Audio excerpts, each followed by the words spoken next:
কারি আব্দুল মজিদ মিয়া।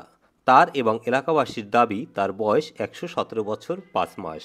তিনি এখনও করছেন মসজিদের ইমামতি এবং নিজে বাজারে গিয়ে বাজার করে নিয়ে আসছেন বাড়িতে। চশমা ছাড়াই করছেন পবিত্র কুরআন তিলাওয়াত। তাকে দেখতে এখন প্রতিদিন বাড়িতে অগণিত মানুষ ভিড় জমায়। বিস্ময়কর এই পুরুষের জন্ম বরিশাল জেলার বাকেরগঞ্জ উপজেলার কলসকাঠির দিয়াতলী গ্রামে। আমরা সেই বাড়িতে গিয়েছিলাম তাকে সরাসরি দেখতে। দর্শক আসসালামু আলাইকুম। আমরা আজকে আসছি কারি আব্দুল মজিদ সাহেবের বাড়ি, যার বয়স ১১৭ বছর ৫ মাস, যেটা ইতিমধ্যে সামাজিক যোগাযোগ মাধ্যমে কয়েক কোটি লোকে বিভিন্ন মিডিয়ার মাধ্যমে দেখেছে বা আপনারা শুনেছেন বা জানেছেন। আমরা আজকে সেই বাড়িতে সরাসরি উপস্থিত হয়েছি। এটি হচ্ছে কলসকাঠি ইউনিয়নের দিয়াতলী গ্রাম।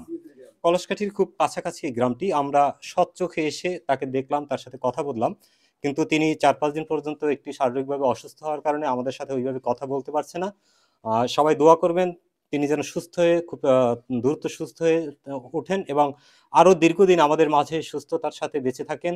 এবং তিনি কয়েকটি মানে পর্ব, রাষ্ট্রের যে ঐতিহাসিক পর্ব তিনি পার করেছেন। ৪৭-এর যে রাষ্ট্রের দেশভাগ সেটা তিনি দেখেছেন। তিনি সেই যে দ্বিতীয় বিশ্বযুদ্ধের কথাও বলেছেন, যে শত শত বিমান আসছে সেটা দেখেছেন। তিনি ব্রিটিশ শাসন দেখেছেন, তিনি পাকিস্তান শাসন দেখেছেন এবং বাংলাদেশ তো এখন বর্তমান তিনি দেখতেই আছেন।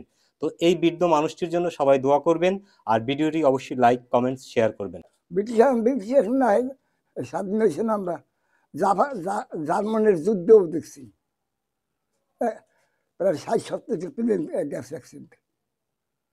এই সময় রাস্তা ভালো চলছে, শাসন আছে, অনেক ডিফেন্স আছে, ঠিক তো বুঝলেন। আগে যারা চলছে কিন্তু এখন তো আগে মানুষের সত্যপতি, আর এখন তো হ্যাঁ নাই।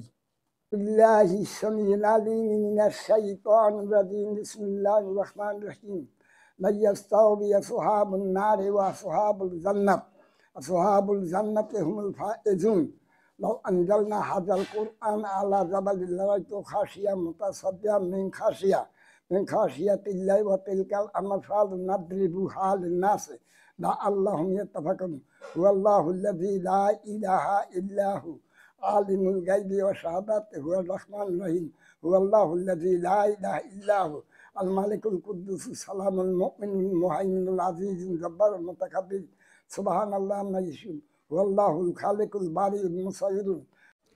দীর্ঘ এই বয়সে এসেও মসজিদে গিয়ে ৫ ওয়াক্ত নামাজ জামাতের সাথে ইমামতি করে থাকেন তিনি। এতে এলাকায় বিস্ময়ের সৃষ্টি হয়েছে এবং তিনি তার চোখে এখনও চশমা ছাড়া পবিত্র কুরআন তিলাওয়াত করেন, যা অনেকটা অলৌকিকভাবেই মনে করেন এলাকাবাসী। তার জন্য সকলের কাছে দোয়া চেয়েছেন তার পরিবার। এস এম পলাশ, বাকেরগঞ্জ।